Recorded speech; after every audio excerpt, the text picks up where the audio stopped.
Hello, welcome to OCR Talk. This is, I don't know what episode, but I just got done shooting the Spartan Kelowna race for the Canadian National Series. So I'm driving from Kelowna all the way back to Vancouver because there is an airport in Kelowna, but there's not a lot of flight options there. And I fly with American predominantly, and there's just nothing. There's no options. So for me, the choice was flying to Vancouver. I think it's the case for most people. Fly to Vancouver and drive 4.5 hours to get to Kelowna. And the weather has been terrible, and it's been pretty rough, and the traffic out here was pretty rough too. So it actually took me like 5.5 hours to get out here on Friday. So I'll start off with saying I apologize if the sound audio is not great. It should be decent because I'm going to run it through the Adobe Audio Enhancer regardless, so should be okay, hopefully. But I just stopped because I was like, I'm a couple hours into my drive, about an hour and a half into my drive, and I had forgotten to take the thing to set this up on the dash. So I pulled over because this is like a long road, and you're seeing like the side of the mountain, but on that side is like, I wish you could see that side, actually. It's very, actually, hang on. Oh, shoot, that's right. That side of the camera's covered up. I could probably, I don't know, it's this terrible thing to do while I'm driving. I don't know where the button is. Oh, there's the button. Here we go. So I'm just going to not look myself, but I'll hold the camera out here so you can see it. Gorgeous. Beautiful mountains out here. Obviously, even with the weather being very rough, it still is pretty amazing looking. Especially like with this fog sitting on the mountainside. It's really amazing. So take that in for a moment. And come on back. Get myself settled back in. Okay. So, crazy day to be racing. It started out about 36 degrees, and I think that's like 7 Celsius, 6 or 7 Celsius, and it didn't change. It's been in Kelowna, on the mountain at Big White. Kelowna takes place at Big White Snow ski resort, and so very cold. It's crazy though, like it's not that much higher than Kelowna, the city. And in the city, it was like 60 degrees this morning. It was like 60 degrees. Then you drive about 45 minutes to the mountain, the ski mountain, and it was 36. And it wasn't raining when I got there. I got there at like 5. It wasn't raining. And then, pardon me, it probably started raining about 7, and the race started at 7:30. So we had I'll do like I try to normally do. I'll talk about the race first, and then I'll get into the technical side of everything. Spoiler alert: this one doesn't have a happy ending. It's okay. It'll be okay. It's not quite as depressing as the last one, but we'll get there. So the race starts out in just this, craziness. It's like I wouldn't call it a downpour. It's not a downpour, but it's still very steady. It's a steady rain. And from seeing the athletes on the course, they pretty much all had rain jackets, some sort of rain jacket, whether it be some of them had pretty light ones, but some sort of rain jacket to keep themselves warmer. A lot of gloves, a lot of leg mitts, I don't think I saw many hats. And so I started up. So I caught the athletes at Monkey Bars, which is about 3 kilometers in. So a little over 2 miles into the course. And I'm wanting to say all the guys got through. I actually didn't see second and third place guy because I was chasing the first place guy, Brendan Neely, chasing him out a little ways. And but the women, I think all 3 women failed the Monkey Bars. And then the order they were in at that point, it was Brendan Neely, second place guy, I think Matthew McKay, I believe. And I honestly don't remember seeing the guy that finished in third, so I can't say for sure if he was at that position at that time. But they came through. Women came through. I'm going to forget the first place woman's name. Yeah. Susan Sinitsky in second. And then Nicole. Oh man, she's in the series. Nicole Bowman. She was in third. So at this point, I let them go, and I cut the course to try and catch them down the road. And I get to them, and they have a pretty big climb up the mountain.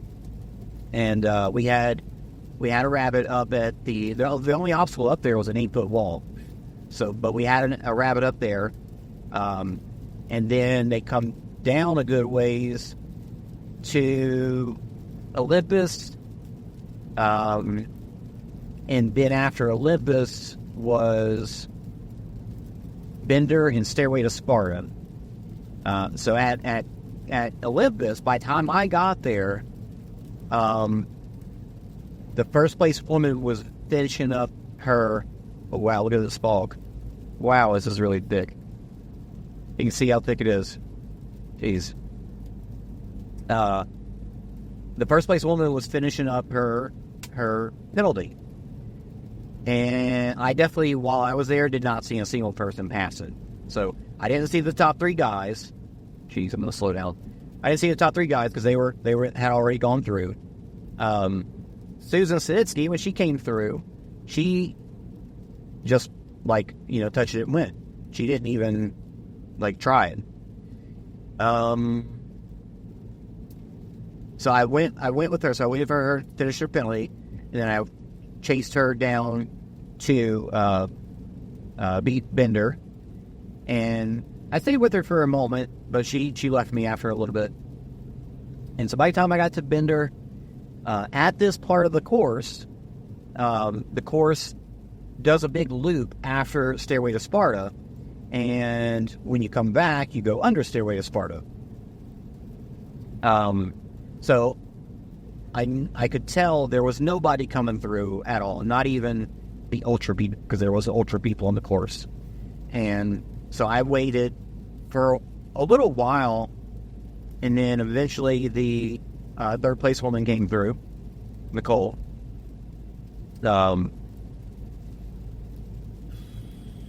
Susan did Bender, but she took the penalty on Stairway to Sparta.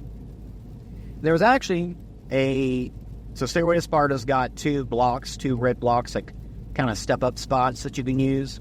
And, in the past, it used to be that they were only for women, but now, in the rule books, they're for anybody. And it's funny how many people don't realize that, because a lot of guys were trying to do it without using those, even with it as wet and nasty as it was. And so I was standing right there, so I was kind of letting people know, hey, it's in the rules, you can use that. But Susan skipped it, and then Nicole came through, and she did Stairway to Sparta. So at that point, I didn't want to wait for Brendan because I knew he would leave me. And we still had a long ways to go to get back down to the festival area. So I went ahead and started running. And I ran all the way down to the box, was the next obstacle. And it was spot on, perfect timing. As soon as I got to the box, he comes running up right behind me. So I captured him on the box. Right after that was rope climb and Twister. He got through Twister. And I think rope climb was, and Beater. He got through, he slipped on Beater. Everything was nasty. So he slipped on Beater, and he did rope climb just fine. And then at this point, the course kind of went out a little bit, not much. So, because of how fast he is, I went ahead and cut the course to get to the finish. And then I worked my way backwards from the finish until I got back to him. So I saw him come through, bucket carry, no problems there. Mainframe cargo, inverted wall, multi-rig, and slip wall. Inverted wall, he slipped off on the bar, I think. So he took the penalty, but he finished first. The penalties at this race, some of them were pretty good. Some of them were, I felt, could have been a little more. But yeah, so he finished first with plenty of time, probably 5 to 10 minutes is my guess, before the next guy came through. Matthew McCall, I believe he said his name was. So he killed it, and so I ran back, caught up with Matthew as he came through. He slipped on the multi-rig at like the second to last ring. So he was like right there, and he slipped. So he took the belly there, and then he did slip wall, and he finished just fine. He took second pretty handedly as well. And then third place comes through, and Matthew, I apologize if that's not, I'll just say McKay. I'm pretty sure that's right. He actually told me while we were running that he saw the third place guy, and if you look at the results, his name is like Tomahawk, something like that, and he's got a lot of tattoos on him, and there's a couple of big tomahawks right on his chest.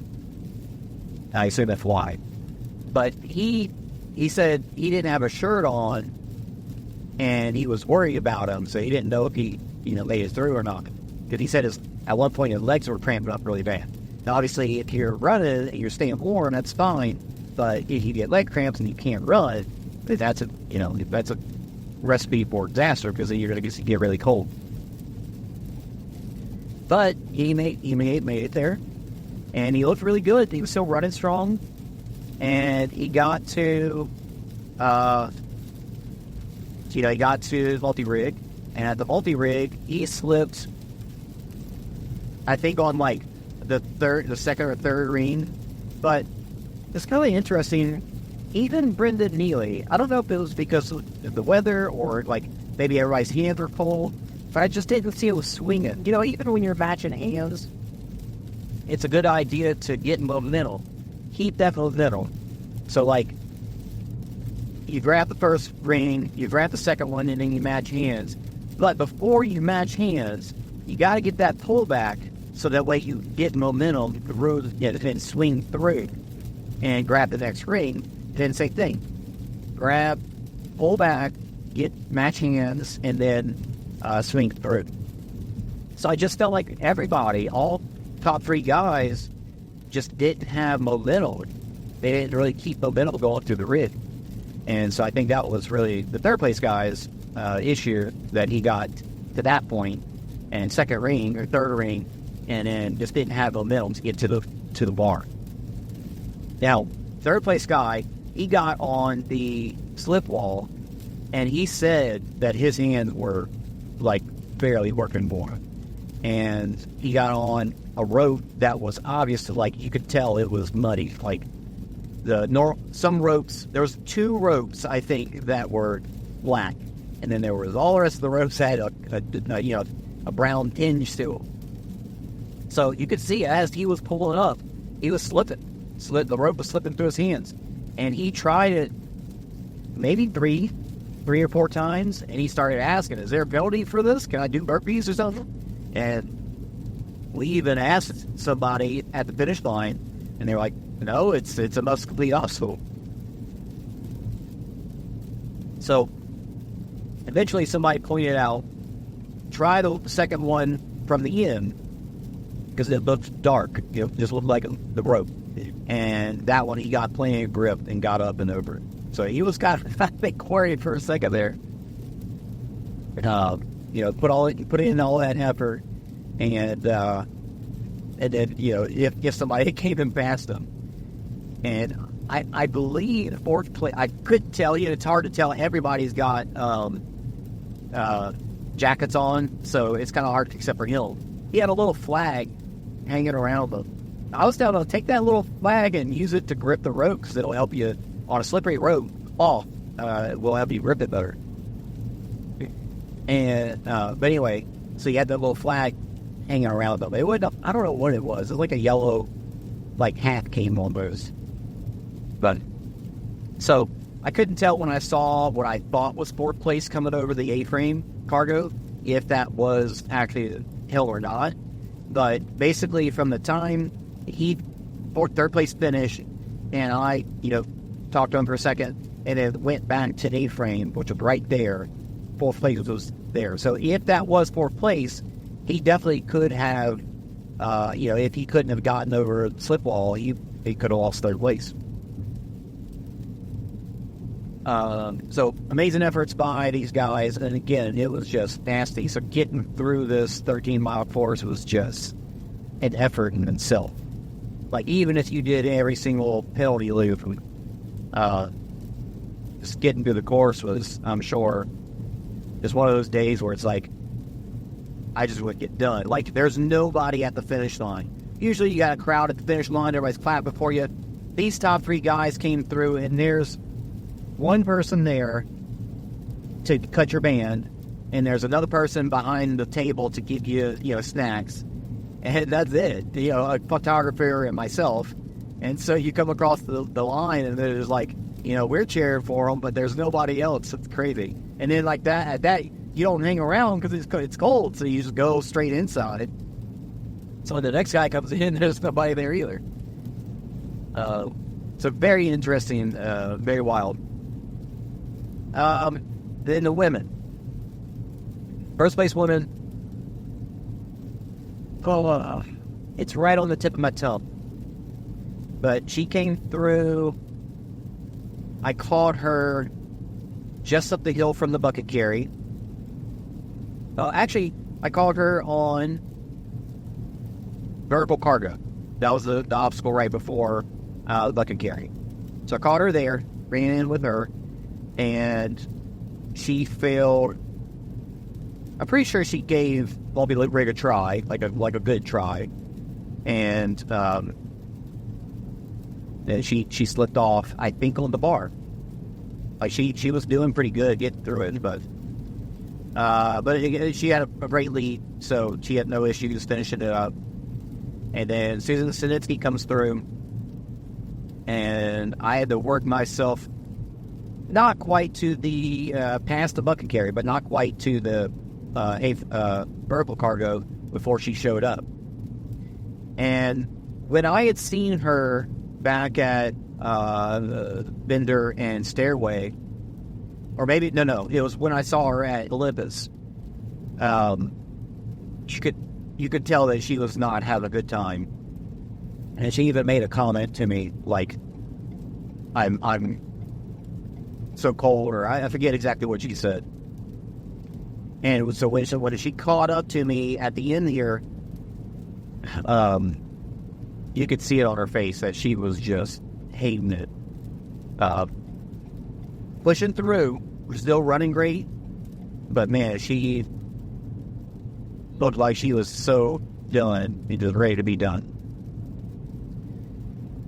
So she makes it through bucket and gets to the multi-rig, and she doesn't even give it a legit try and takes building. Like, she knows that she's just got nothing.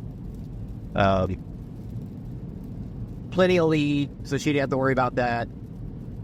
And at that point, so she gets up the, I think she on the slip wall, she was real close to slipping back down on her first try, but she stuck her leg out, hooked her leg, and she was able to get over her first try.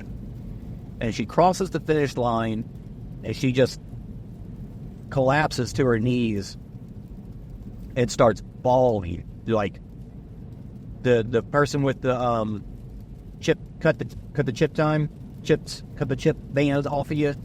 They came up and was like, "Are you okay? Do you need help? Do we need to get medical? Are you cold? Do we need to get you inside?" Like, trying to see. I don't know. I couldn't tell what she was saying, what Susan was saying, but she was just blubbering and saying, I don't know. I wish I could have tell you what she was saying, but it showed me that she was broken during that race.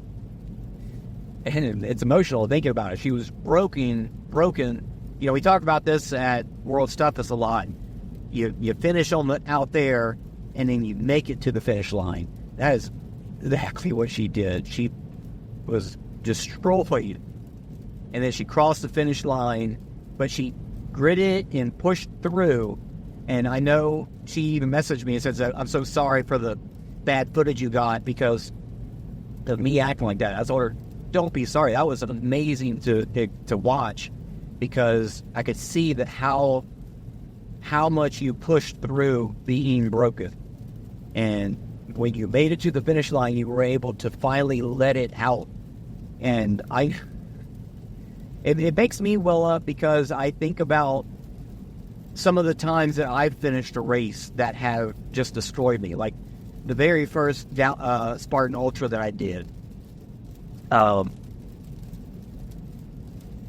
one is probably the biggest one, where I just remember walking around the festival area just like, I don't know if I cried, but it was just like it kept welling up so strong, because I just was like that. I was just broken, but I made it to the finish, and I was so glad to be done. And so to see that and see how hard she had pushed to make it through was amazing. And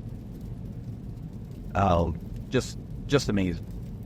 Very emotional moment for her. And I know she wasn't proud of it, but it was amazing to see. So they helped her, took her in, and I headed back out to catch third. The third place woman came through, and then when she finished, she said, "I'm not third place. Something happened with the course where we cut like 2 kilometers off of it, so there's no way that my time's going to count." And so at that point, I was like I went back out to try and see if I could find Nicole, but I was like, at this point, I'd been out there in that weather for over 3.5 hours, and I was like, if women come through, I'm not going to know who's actually in third at this point. Like, there's no way for me to truly know. Like, it could be Nicole, but somebody else could have passed her, and I won't know. So I won't know who to chase in. So I just called it at that point, did Whittingham. So the race itself, while it was pretty set, I'd say it was fairly set from the start. Everybody, I haven't looked at the results yet to see if Nicole made it in or if they even got all that straight. But to see everybody fighting the weather was pretty awesome. Even though the race wasn't close, there was no exciting moments of battles. Just seeing everybody endure was really cool. It sucked. The weather sucked, but everybody pushed through. Did it. Those poor people that chose to do the ultra today. Oh my God. Because the temperature is not like normally you do an ultra. It's cold in the morning. It gets warm throughout. You can change out stuff while you hit the pit. Not today. It'll stay that exact same temperature all day.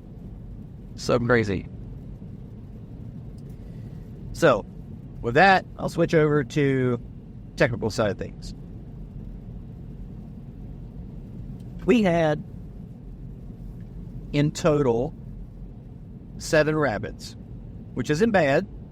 Especially for a beast, I'm hoping for 8. But I'm hoping for 8 people that can run and cover some ground. Unfortunately, the only volunteers I got, I had 3 that said that they could do the whole race. And I had 3 more that said we would love to help, but we're either... one lady, her son was running at the kids' race, so she had to be back for him. And then the 2 other ones, they were running age group, so they could help at the very beginning, and that's about it. And because we didn't get anybody else, and Fidel from Spartan team, Canadian team, he said, we have a hard time getting... Oh, look, rain actually stopped. He said, we have a hard time getting volunteers out at Kelowna, too, because it's so far out. And that, I won't say anything in case it's confidential. But, so I was, I took what I could get and I think I made a pretty solid plan. And I went into it knowing if we don't get enough footage, like if there's too many big open gaps, we're not planning on doing the show till Tuesday. So it's okay. If there's too many big gaps, I'll do one of 2 things. I'll either edit it to where I take out all the empty spots and then play back and for the show I would play back that edited version. So it might, cut down the 3.5 hour race to 2 hours, maybe something like that. Like that's how much dead time, or maybe even more, I don't know. So that's an option. The other option is just to do just a straight up edited version to put out, not a live replay show. So those are the 2 options I've got. My plan, like I said, I felt like my plan was pretty solid because I took the 2 that were running age group, I put them at the start line, and the start line actually worked really well because the pros had to go, for the beast, you had to go up this hill and back down, basically passing right back where the finish line is, and then you go out to the woods. So I told them, you guys capture the start, and then you can chase them into the woods as far as you can or want before you need to head back to run your race. And they were like, great, that sounds perfect. And then the other woman that had to go watch her kid, she had a little bit more time. So I put me and her both walked up to Monkey Bars, because of the sprint and the super course actually goes straight there, and the beast and the ultra go out a little ways before you get to those. So we walked up the sprint course, got there, plenty of time before the pros showed up. So she was going to stay there until the, top 3 women came through, and then she was going to head out. So that worked really well. So at this point, I went into the woods a ways before the monkey bars. So I was in the woods, probably, I don't know, a couple hundred yards, nothing crazy. but a little ways into the woods. So when Brendan came through, I chased him out of the woods up to Monkey Bars, and then followed him through the obstacles and followed him out just a little bit before I came back to capture the second place guy and third place guy and the top three women. After the top three women, I followed Nicole out a little ways, and then I had a big trek to get to the other side of the course because they went up the mountain. So I took the super I took the super course, and the course was like, from the map, it didn't look like it was crazy far, and I'd have to look back at the mileage, but it felt crazy far, and it was almost all climbing. Like, there was a section towards the beginning when I left the Monkey Bars that wasn't, but it quickly got into some pretty steep stuff, and I climbed for maybe half an hour. I don't know, maybe not half an hour. I don't know. It felt like half an hour before I got to Olympus. So that was pretty intense there. So I was just by myself for a while, obviously not getting any good footage. And then from there, so we had one lady who she had planned on, filming the whole race, but our plan, the map shows a gondola that goes from the bottom to the top of the course. But there's two bits to the gondola. There's a gondola, and then there is what they call the bullet chairlift, and it goes up higher. The gondola itself didn't go anywhere near the top of the course.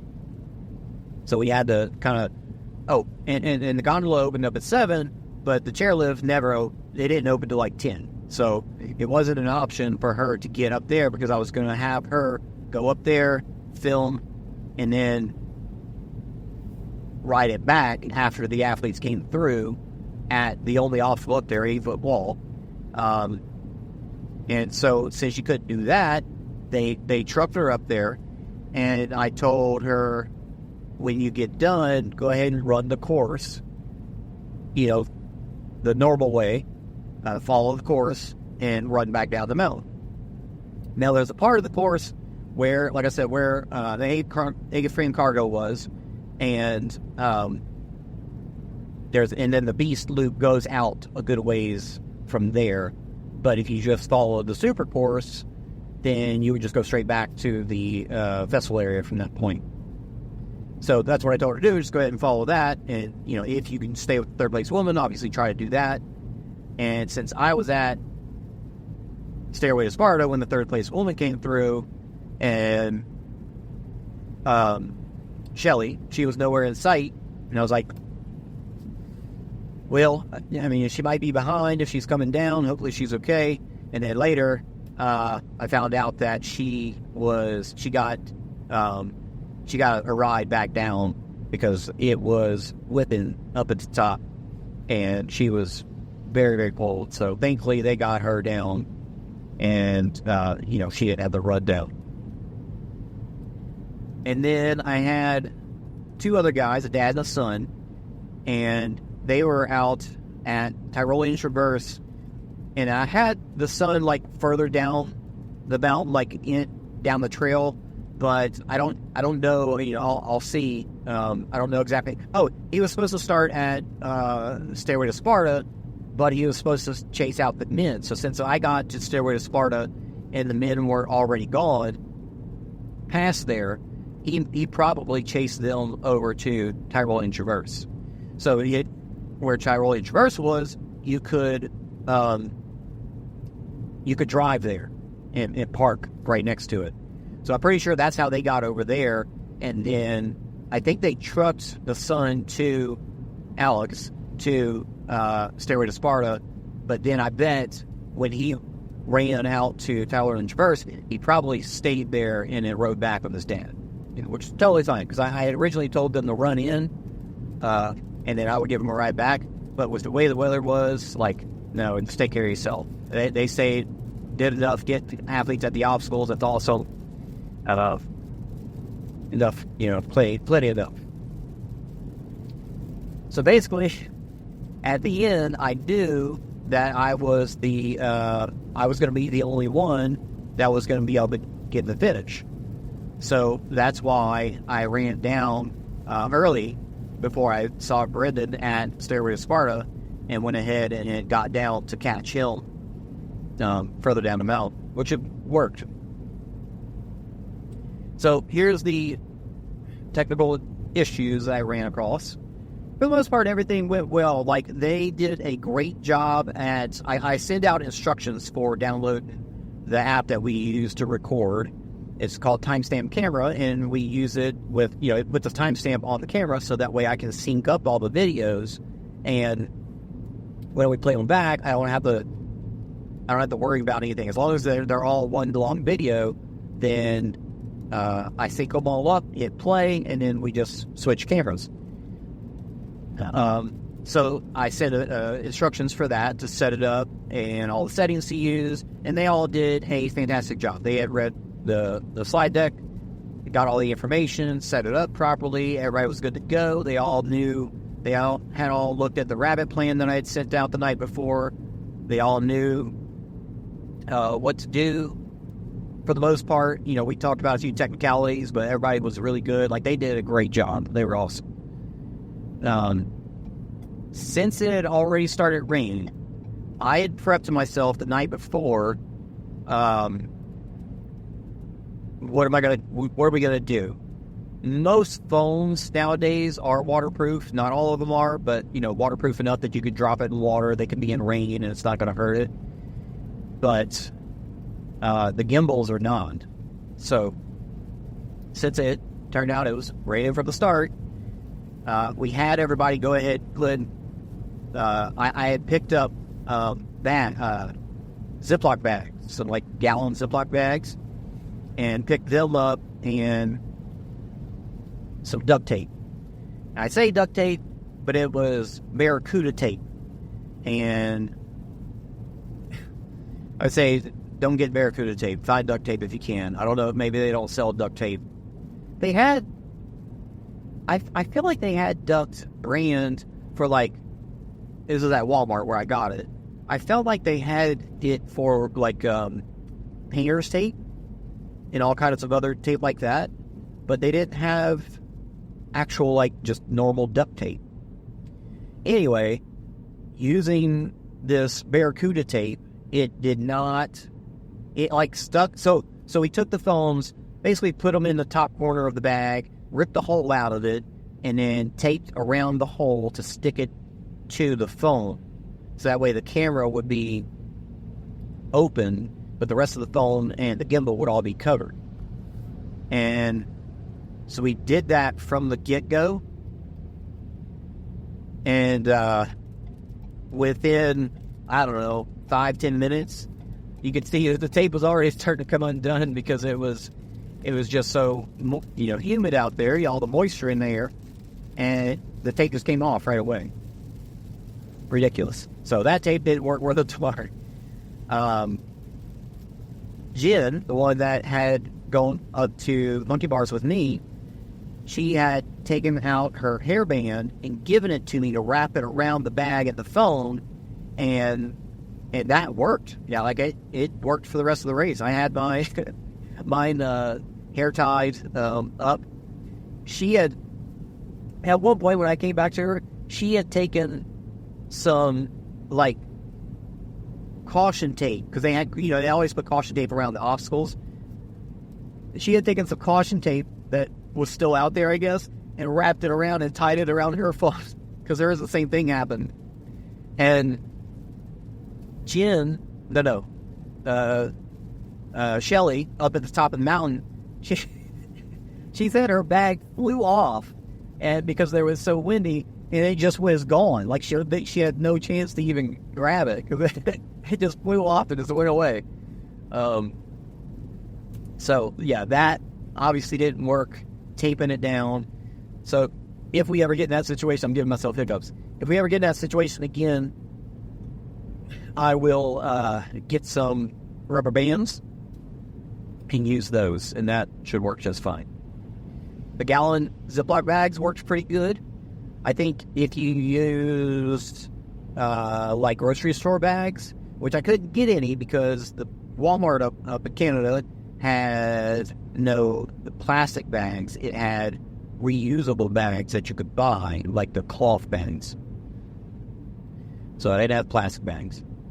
So that's why I got the gallon Ziploc bags. So the gallon bags works pretty well. Not the prettiest. I could actually look that up. Like what, you see the cameramen. Like the cameramen always have their cameras wrapped up in something that work really well. So I'm going to see what they use. Now the tricky part though is that our cameras need to be able to swivel in the gimbal. So I think the gallon bags might be the best choice because it just slides over and you've got plenty of room around the gimbal to move around. And with the bottom of it being open, you've got room to, lift it up, plug it in when you need to, stick your hand up in there, work the joystick, all that good stuff. So that part, we kind of had to play it by ear. Like I was slightly prepared, but we played it by ear. But after the race was over, I stopped my video and I went back to play it, to look at it, and it started playing really fast. And I was like, what the heck? And so I looked at the time, and the video was only 14 minutes long. And I was like, what in the heck happened?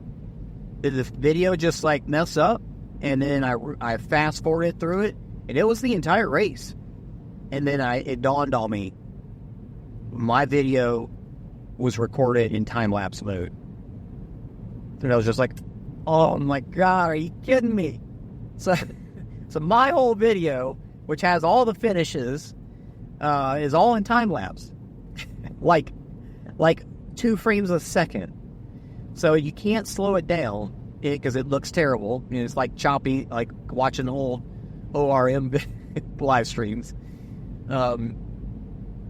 So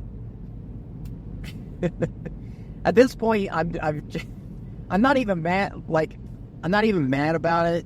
I was distraught when I lost the videos last time. I was heartbroken because we had done such a good job. This one, the weather, the whole race was just, a dumpster fire from the get-go. So I knew I'm going to have to just roll with the punches and get what we get and go from there. But when this happened, it was just I recognized it right away. I looked at the phone. Yep, sure enough, it was on time lapse. So it's like whenever I had put the bag on the phone and then we started hiking up the mountain, it was, about 5 minutes or so before we started recording. So somewhere in there, my screen had gotten swiped to the time-lapse part instead of being on video. And so I didn't notice because there's just another big red button, just like there is whenever you're on video. And I hit record, and then there's nothing that pops up saying, hey, idiot, you're in time-lapse mode. So I just rolled with it. So I've just accepted that I am destined to hit every possible mistake that's possible in this frame of stuff, in this broadcasting, live broadcasting, filming and then recording. I'm gonna make every mistake. I've just accepted it. I've gotta make every mistake there is to make. If I don't know about it, if I don't know that it's a possible mistake to make, I'm going to make it. And until I make that mistake, I won't know what it is to prepare for it or adjust for it. So I'm just destined to make every possible mistake there is. It's just the way it is. I mean, you know, to get all these mistakes out of the way before we start actually working with, like, big legit sponsors, I can't say I'm mad about it. Like, that's just the way it is. It's good. It's good that we get it out now. So now my thought is, like, what do I do? What do I do with this weird time lapse? It's got no audio. I can't slow it down to normal speed. I can't play it at 2 frames a second.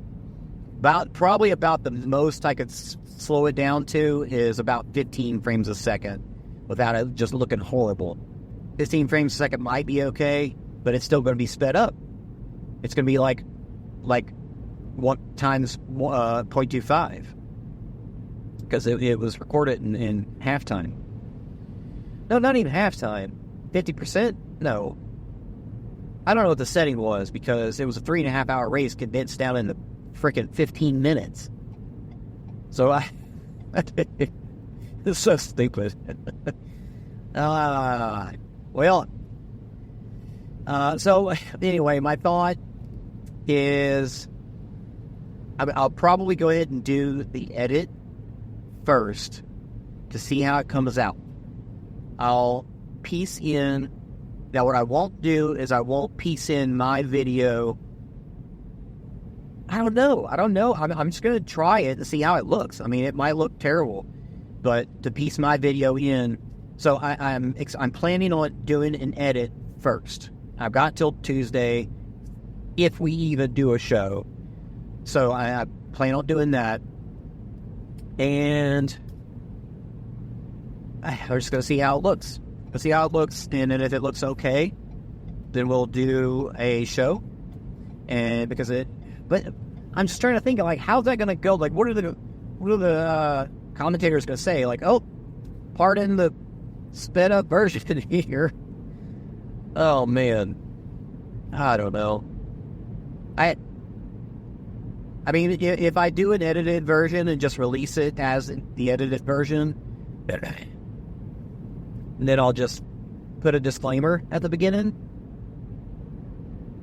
like, apologies for the, pardon the time lapse, pardon the sped up videos. One of our videos was recorded in time lapse mode. So that's that. We'll see. Yeah, I don't know, man. It's crazy. Crazy stuff. I might talk a little more here, but give me a second. I'm gonna pause it, and I'm gonna turn my camera around so you guys can see out the front of the car, because it is very pretty. And maybe I should start recording like that from here on, so that you guys get to see the pretty view instead of my face. Hang on. All right, there we go. Now you guys can see how pretty it is out here, because we finally have gotten out of the crazy weather. It's actually not raining. Obviously crazy cloud, but you can see it in the distance how nuts it is out there.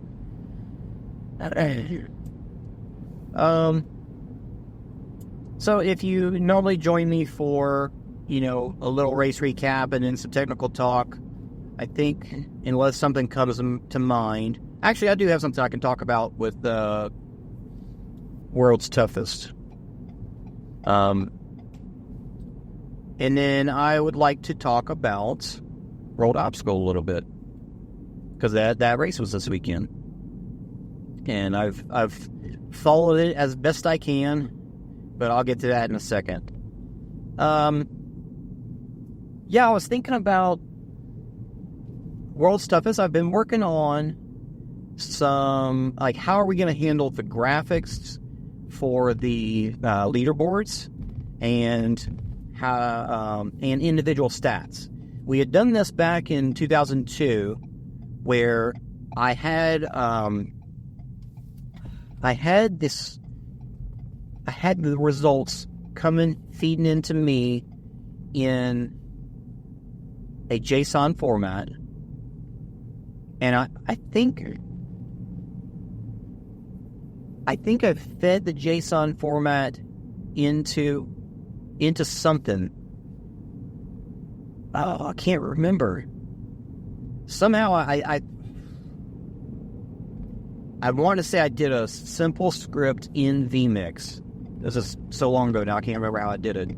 I think I did a simple script in vMix and had it to where it looked at all the results, and it was also looking at a text file, and you type in the name in the text file that you wanted to search for, and then it's searching, it's constantly looking at that text file, and as soon as you hit save, it looks at the, it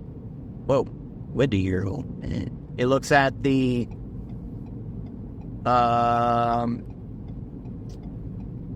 list, and it pulls up the information for that individual person. And we had that, and it worked for a while, and then something happened that maybe not the show had got reset, but the computers went down or something like that, and so that part of it all had stopped, and I wasn't able to fix it in the middle of the show.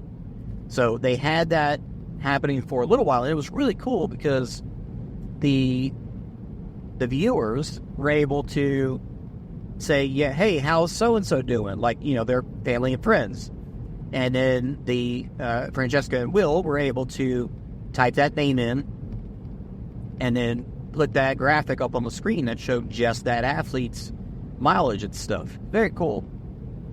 I don't think I did it for 23, but I've got that set up for 24 in an even more sophisticated manner. I've actually got, so I've started with my normal job, I've started doing a lot of PowerShell scripting. Windows PowerShell is a program in its own coding language. I would say it's similar to C#, but definitely different. But I learned it because one thing that's cool about it is it's just a script. It's not something that you have to compile and then, export and run as a program, or like you do with C#. Now, when I say compile, you open up the program that you're coding in, like Visual Studio, and you write the code, you write the program, you make it, you do the windows, like the dialog boxes and all that stuff, and then you tell it to build. And when it builds, it takes all the files it needs to run the program, and that's the compiling. So you turn that to an exe or something like that, or a set of files that you need, like an installer, all that stuff. So scripting is very nice or PowerShell is very nice because you could just open up the script and hit run, and then it does what you told it to do. So you don't have to worry about all that extra stuff. Very cool. So I've been using it to take data and massage it. Take the data out of what system, transpose it, transport it, tell this property to become that property, combine things, take out, like if file names have the revision in the file name and you want to take that out because they're going into a system that has a property for revision and you don't need it in the file name, all that kind of good stuff. Oh, so I've done it for that, and even more recently, I've started using it to do some things inside of Vault, which is Autodesk Vault, which is a data management software. And so, like this one client, and notice I'm getting outside of OCR, but I'll bring it back around. This one client wanted their files. There's basically something that they can't do. They can't delete files. They can't purge an old version, because as you say, that makes versions. They can't purge an old version that's been released. Like this, even in the API, there's no way to do it. The SDK, there's no way to do it. So basically you have to delete the whole file and then put it back at one. So I have, with the help of my colleagues, but I've done the majority of it, I have made a script that does that. So it takes the file, it downloads the file and all of its old versions, and then it deletes the file, and then it puts them back in with all the right properties and relationships. And when it puts them back in, it leaves out whatever properties or versions they don't want. And so that was one of my most recent projects that's almost done. And then we had another project where we needed to use the API to access this cloud-based software called Upchain. And using the API that got me thinking about, we get the data from Spartan in an API link. So basically the API is pulling the data into a certain format, and then you open the link and it's a JSON format, and then you can do what you need with that JSON format. Because I can feed that right into vMix and populate graphics with it. So it got me thinking, what can I do? Can I even use PowerShell scripts in Visual Studio? Because I want to have a place for the Francesca and Will to type in an athlete's name, something better than a text file, like a window with inputs and a submit button, that kind of thing. And so through learning this stuff, I have made it'll be a exe that they run. I'm actually, because I haven't gotten it fully working like that, so I'm just actually going to run it out of the Visual Studio. But the window pops up, and there's a place to put in either a name or a bib number. So either one, if it's populated, the script will go look in the results and find that person, and then it returns all of their, the stats that I've specified. Bib number, nationality, name, placement, number of laps, distance, last time that they were seen, or where they were last seen and last time they were seen. So it will say where they'll have they might have a marker, a timing that at Devil's Beard. So it'll say, Devil's Beard or lap 3 finish, that kind of thing. And so it'll say last seen at Devil's Beard, and then it'll say at this time of day. So last seen at Devil's Beard at 7:04, that kind of thing. So the program, it will show that to Francesca and Will. They'll see it all in that window, and then it also feeds it to a Google Sheet. That's actually what I use the API for, to access. Well, I guess I use the API in a couple ways here, but to access the Google Drive, Google Sheet file, where it's feeding what information I want into that Google Sheet, and then that Google Sheet is what's feeding into the graphics in vMix. So that is totally working, and I've already got the graphic made. I could probably tweak it some. I'm not 100% settled on it, but I've already got it made and ready to go, and I'm excited about it. So it's gonna I think really help a lot with interaction during World Toughest this year. People will be able to ask, how's my son doing? How's my friend doing? In the comments, and then we can show it on the screen. Now, the other thing I'm going to do is, I've already made this graphic too, and I'm liking the way it looks, is like F1 style.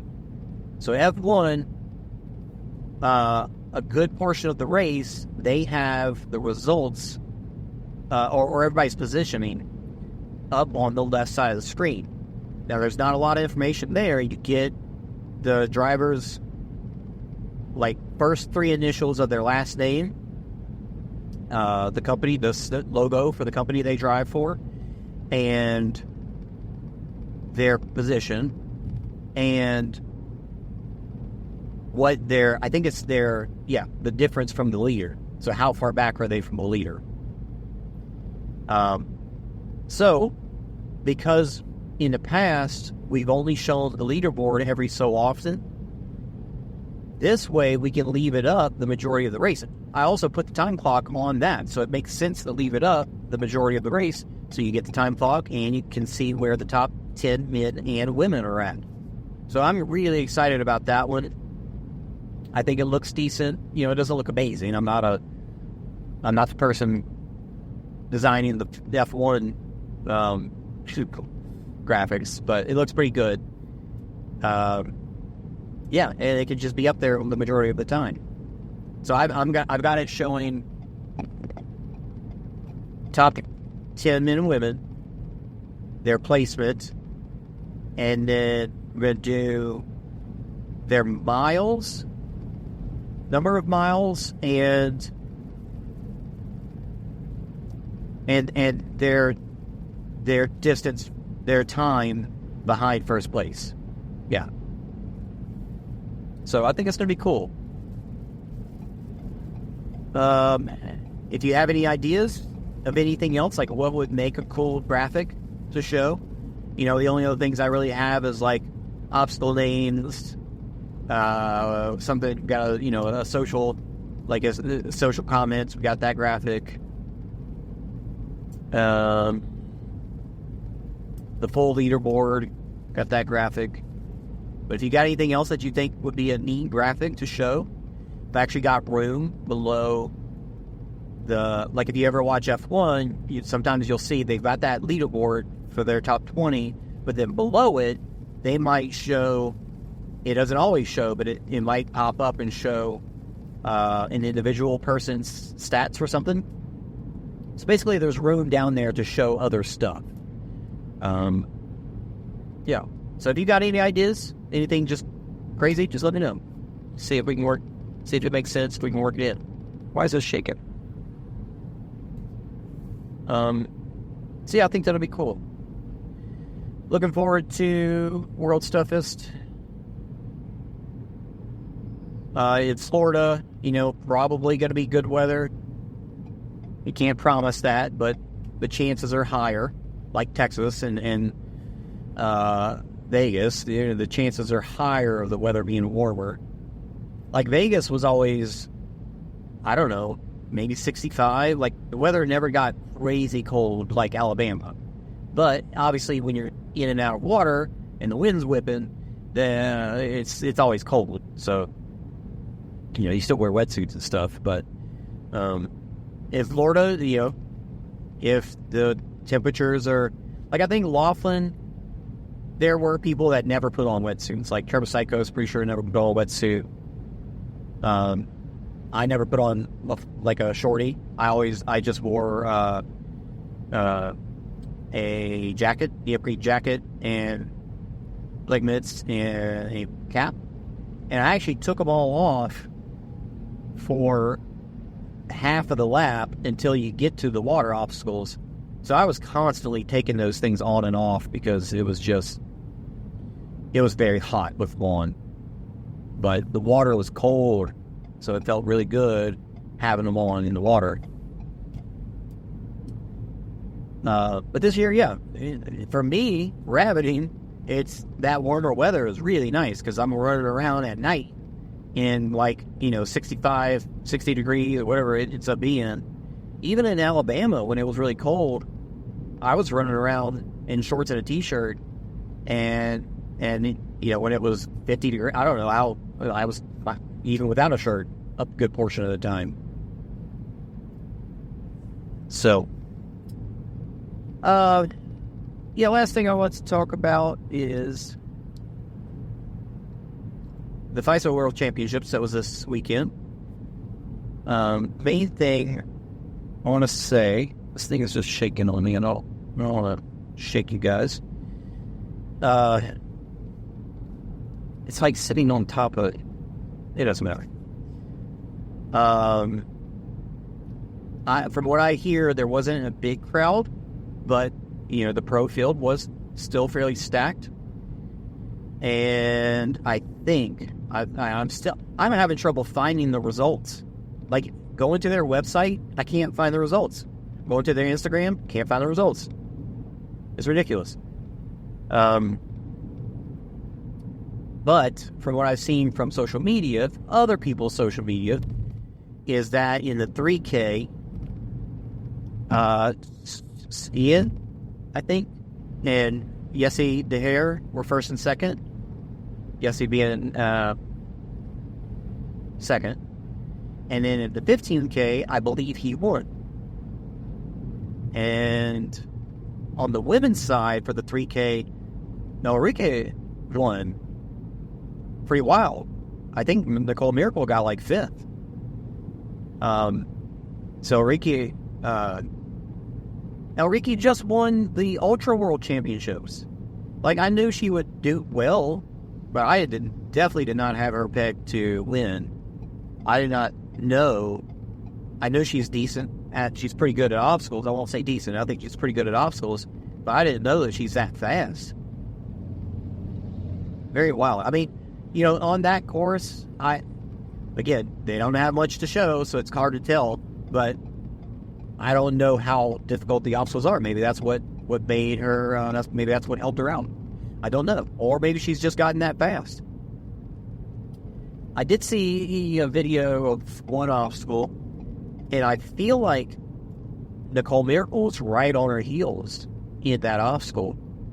So it really makes me wonder how it all played out. There was no live stream. Not even last year, they had a live stream that was like in the festival area, and it pointed at some obstacles sometimes. It mostly pointed at the obstacles on the 100-meter course, but that's about it. You just kind of had to look around the festival area. Just pretty poor. Like, if you're going to have it to where it's meaningful. But this year they didn't have anything, so... Which is hilarious, because we actually talked to Ian Adamson and, gave him our price. But he took it back to whoever, and they didn't call us back after that.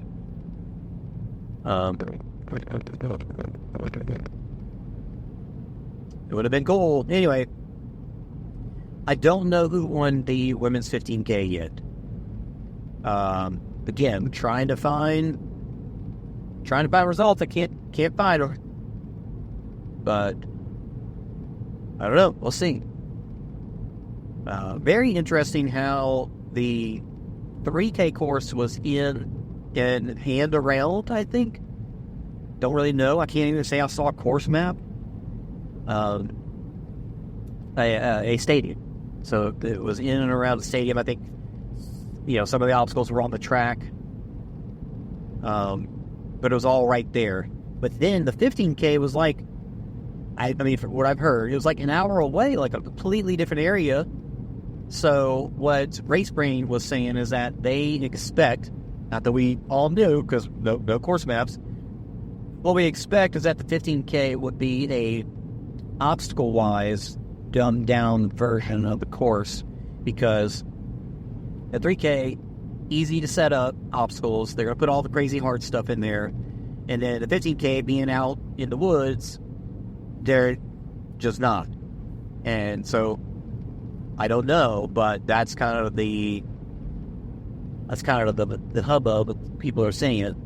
People on the streets are saying that they're going to be easier obstacles at 15K. So that could play into, Nicole Miracle, really good at obstacles too, but obviously going up faster runners. So it could play into that. But we don't know. Don't know, because they couldn't watch it. I'll wrap this up here in just a second. Been chatting for a while here. Appreciate you if you're still here listening. I need a co-host.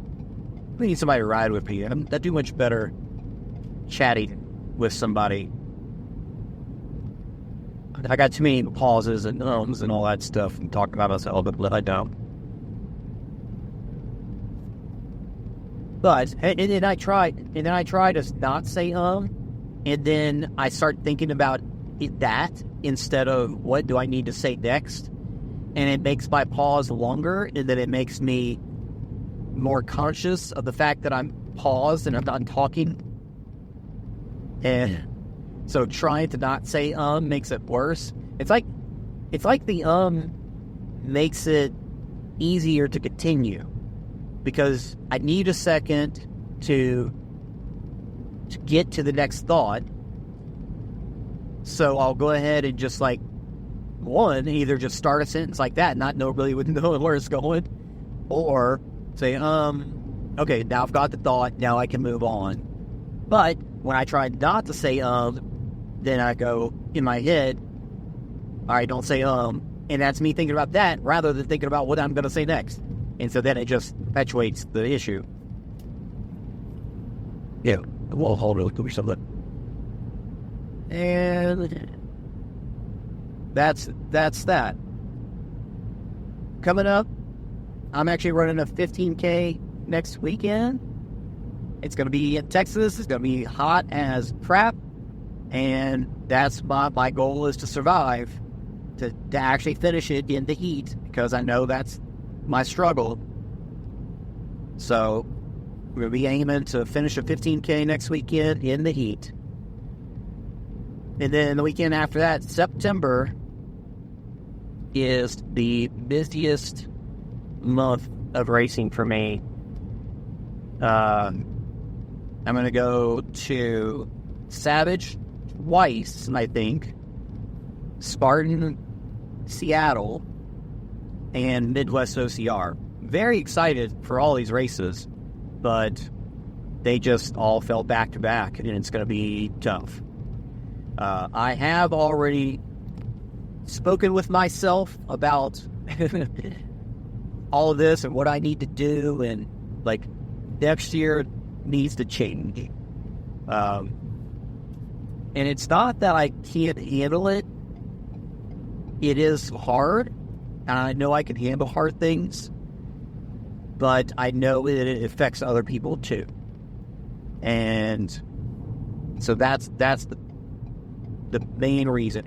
And so it does, not weigh on my sanity as much. But I do want to make sure that I'm now even this year, I every moment that I've been home, I've tried to have my son and spend time with him and do awesome stuff. And he's got to come a couple of trips with me. He's going to Midwest OCR with me, and then we're going to go to Chicago after Sunday morning. We're going to go and see the giant bean, and we'll take him up Willis Tower. It's going to be awesome. We're going to do some cool stuff. So he's gotten to do some really awesome stuff out of this too. He's gotten to have some good experiences. When we went to DECA SoCal, we went to, if you recall, if you listened, we went to Disneyland, my first time there too. And then the other weekend I went out to San Diego to go see some old bands that I used to listen to, that I still listen to, but old bands I loved being a teenager, Craig's Brother and Five Iron Frenzy, and got to see them in San Diego. Took Declan with me, and then the next day we went to Legoland, so that was really cool too. But again, it affects him. It affects April because she's got less weekends that she can plan things, and we have to trade him off watching, keeping it. So I know it's a struggle for her whenever she does want to do something, but thankfully I am able to take him with it. I can afford to buy him a flight whenever it's necessary. So that's Midwest OCR. She said I need to keep him that weekend or take him that weekend. So I was like, all right, sweet. Then get some flights, and that's what we're gonna do. Go have some fun out of it. So it is tough. It's tough on everybody, including myself. And we want all this to be sustainable and not something that we get burnt out on and then can't do anymore. And so next year, my goal is to stick to no more than 2 races a month and no races back to back. So it's going to be a very unfortunate, but where series happen back to back, like if there's a Savage series and a Spartan series back to back, unfortunately one of them is going to have to, not get covered. So I won't, like, this year was awesome. The fact that I got to cover all the series, basically everything. Like, the only thing that I didn't cover this year is the Deca races that overlap Spartan Series races and Savage Series races. FISO World Championships, because they don't want to pay us, and we're not going to work with them if they're not paying. I'm going to wrap this up real quick because my phone got too hot and shut down the camera. And I was what was I talking about? I don't think it matters, I guess. I'll just wrap it up and say thank you so much for listening. I hope you enjoyed. We are doing a pretty cool thing for November or September, called half September, and we're gonna have a podcast every day for September, and that means that I'm gonna be doing a podcast every week. So I'm gonna have one of mine each week, and then there'll be obviously one of like Obstacle Running Adventures, one of Fran and Carlo, one of Jack, I think somewhere in there. Got the Grit training podcast with Faye in Oregon. No, I don't know. I'm sorry. And then Evan's going to have his strength and speed in there as well. So that's going to be really cool. Look forward to that. And it's a perfect month for it because, like I was saying, that's what I was talking about. Traveling all of September. So I'm going to have a race. And all of those races have a drive back from the race. So I'll be having I think mine are going to be airing on Thursdays, I believe. It was my slot. So look forward to that. Thank you, and help us out at the race if you get a chance. See ya.